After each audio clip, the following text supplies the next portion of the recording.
فاطمہ مجھے اب زندہ رہنے میں دلچسپی نہیں ہے۔ جتنا جلد میں چلا جاؤں اتنا ہی بہتر ہے۔ اس سے اب کوئی فرق نہیں پڑتا کہ میں زندہ رہوں یا مر جاؤں۔ جناح صاحب کی آنکھوں میں آنسو تھے۔ وہ ایک ایسے شخص تھے جسے عام طور پر غیر جذباتی اور مضبوط سمجھا جاتا تھا۔ جذبات کی اس مظاہرہ سے ہم سب حیرت زدہ رہ گئے۔ میں تجربہ سے جانتا تھا کہ جب ایک مریض ہمت ہار دے تو کوئی علاج چاہے کتنا ہی بھرپور کیوں نہ ہو زیادہ کامیاب نہیں ہو سکتا۔ یہ جو ہم واقعہ بیان کرنے جا رہے ہیں یہ ہے قائد اعظم محمد علی جناح کا آخری سفر۔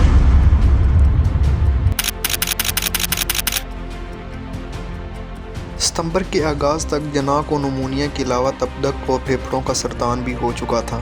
ان کا بخار 100 درجہ تھا۔ وزن صرف 35 کلو گرام رہ گیا تھا۔ ان کی نبض غیر معمولی طور پر تیز اور بے ربط ہو گئی تھی۔ ان کی حرکت قلب بے ترتیب ہو چکی تھی۔ سانس لینے کے لیے انہیں آکسیجن کی ضرورت تھی۔ کراچی سے ڈاکٹر M.A. مستری کو کوئٹہ بلا بھیجا گیا۔ ڈاکٹر الہی بخش نے معائنہ کے بعد کہا اب کچھ نہیں رہ گیا۔ جناح کو بے آرامی سے بستر پر کروٹیں لیتے ہوئے یہ کہتے سنا گیا، کشمیر کمیشن کے ساتھ آج میرا اپوائنٹمنٹ تھا، وہ کیوں نہیں آئے؟ کہاں ہیں وہ؟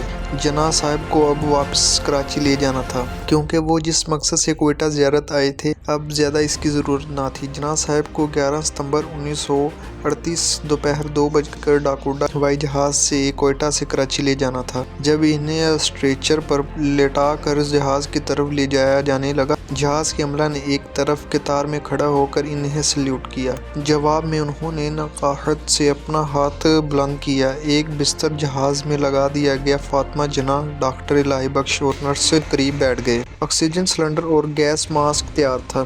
جہاز فضا میں بلند ہوا۔ کوئی 2 گھنٹے کی پرواز کے بعد شام 3:10 پر ماڑی پور اترا۔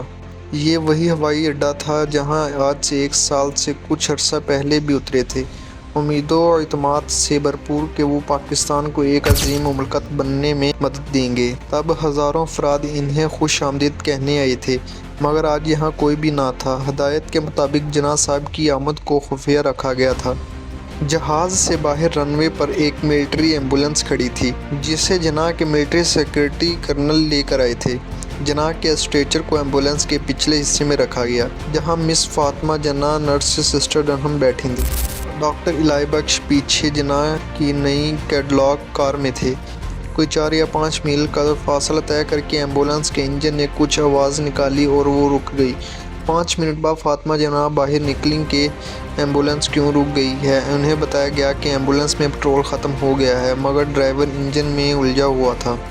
ماحول میں ایک حبس تھا، جان لیوا گرمی پڑ رہی تھی۔ مکھیاں جناح صاحب کے چہرے پر بنبنا رہی تھیں۔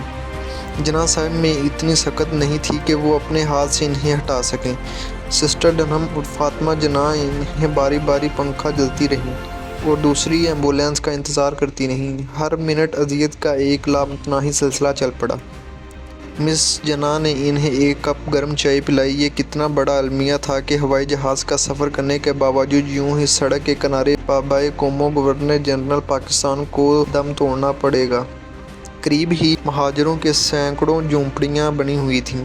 جس ہستی نے ان کے لیے پاکستان بنایا وہ آج یہاں یوں سڑک کے کنارے زمانے کے رحم و کرم پر بے بس پڑے ہیں۔ پاس سے ہارن بجاتی گزرتی کاریں، انہیں نہیں پتا کہ سڑک کے کنارے جو ایمبولینس کھڑی ہے اس میں بابائے قوم موجود ہیں اور بے یارو مددگار پڑے ہیں۔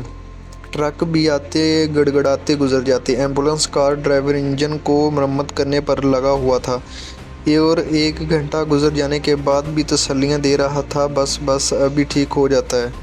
ہوائی اڈے سے پہنچنے میں جتنا وقت لگا اتنا وقت کوئٹہ سے بذریعہ ہوائی جہاز کراچی پہنچنے میں نہیں لگتا تھا۔